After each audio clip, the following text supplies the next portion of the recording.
Welcome everybody to today's video. And in today's session, what I'd like to talk about is this concept of what is called samskaras, or the grooves, we could say, that exist within our subconscious mind. And the reason that I'd like to talk about samskaras is because by understanding samskaras, it gives us an insight into the technical reason, we might say, as to why yoga can help us with personal transformation. So, from the moment we're born, we are essentially experiencing many different things. We experience things around us, we experience the way that we're parented, we experience the food we eat, we experience the emotional environment in which we are growing up in. And then, of course, as we get older, we experience kind of intellectual and mental conditioning. We start to gravitate towards certain beliefs. We start to hold certain views on certain things. And of course, in addition to that, we behave and act in certain ways. So again, because of our upbringing or because of our environment, we might sort of be quite fast-paced in the way that we do things, or we might be quite obstinate in certain ways, or we might be quite open in other ways. But as a result of all of these experiences and a result of the way in which we grow and we develop, we end up at a certain point essentially operating from a set of conditioned patterns, or what we might call software. And unfortunately, what happens is that we accumulate some stuff which is quite useful and quite helpful.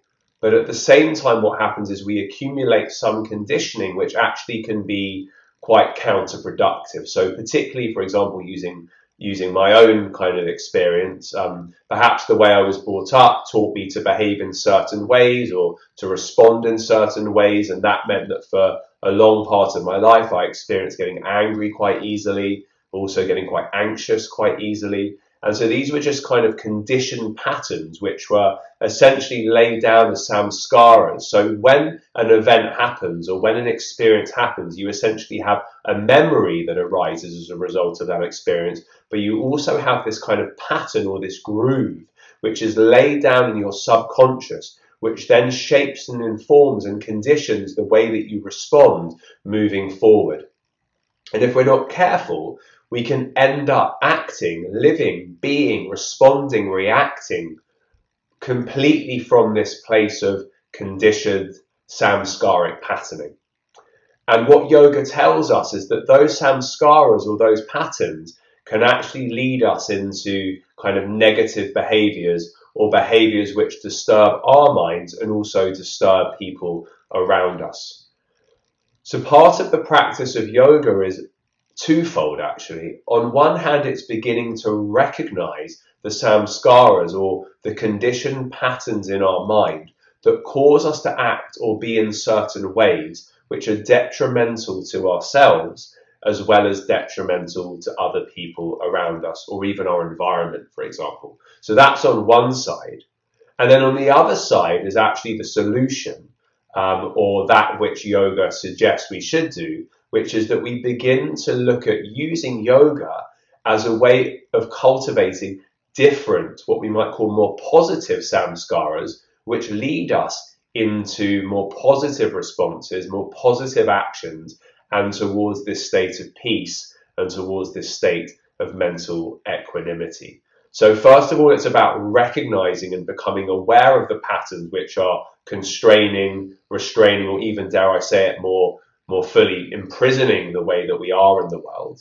And then once we recognize them, it's about looking at how can we lay down samskaras which take us away from those patterns and lay down new conditions in our mind which help to take us towards these states of mental equanimity, of one-pointedness of mind, and so forth. So essentially, when we practice yoga, and this again is why Krishnamacharya always talked about the fact that you need to practice every day, because every single day of our lives, we are essentially reinforcing the same conditioned responses and reinforcing the samskaras that always exist in our mind. So a great or a classic example in modern times is that we all tend to move too quickly, do too quickly, act too quickly, rush around, try and get loads of things done as quickly as possible. And of course, the challenge with this is that it puts our bodies and our minds, our emotions under an awful lot of stress. And the faster that we move, the faster that we act, the more careless we can be with our actions, with our words. We can kind of be quite abrupt with people. This can lead to anger or insulting people or hurting people emotionally and so on. And so therefore, it's probably something we could agree on, that learning how to slow down, both physically, mentally, with our breath, and creating slower samskaras, if you like, could be very, very beneficial. But if we're living in the fast-paced world and we're always having the fast-paced samskaras reinforced, we need to find time each day in order to start to build these new grooves in our subconscious mind that are more akin to this kind of slower pace of life, slower breath, slower actions, and just taking our time to do things, not necessarily getting less done, but acting in a different way, which has a different feeling and has a different effect. So in this case, what we can see is that the practice of yoga is essentially opposing the conditioned unconscious patterns that have been laid down in our minds and replacing them carefully over time with more positive patterns that allow us to evolve our lives in a direction that feels more truthful, more open, and more aligned with the goal of peace and mental equanimity. And this can be somewhat of a journey. I mean, for myself, I've been practicing yoga now for 8 years, and I definitely feel like I've laid down some more positive patterns that I can feel within myself and I can see are more beneficial to those around me, those that I'm in relationship with. However, it doesn't mean that I've completely extinguished all of those old samskaras and patterns. And actually, the Yoga Sutra has a huge amount to say about how we slowly burn away those patterns and those samskaras and what happens as we get to the kind of the higher states of yoga. That's kind of well beyond the scope of today's video and would take a lot more time to explain. But I think, again, just from a very scientific and kind of practical basis, we can agree that, yes, if we continue to do something over and over again, it becomes almost like an automated way in which we act. And so therefore, the process of yoga is finding balancing tools or tools which allow us to create opposite patterns and move in a slightly different direction, slowly by slowly, inch by inch, day by day, and to see what arises as a result of that.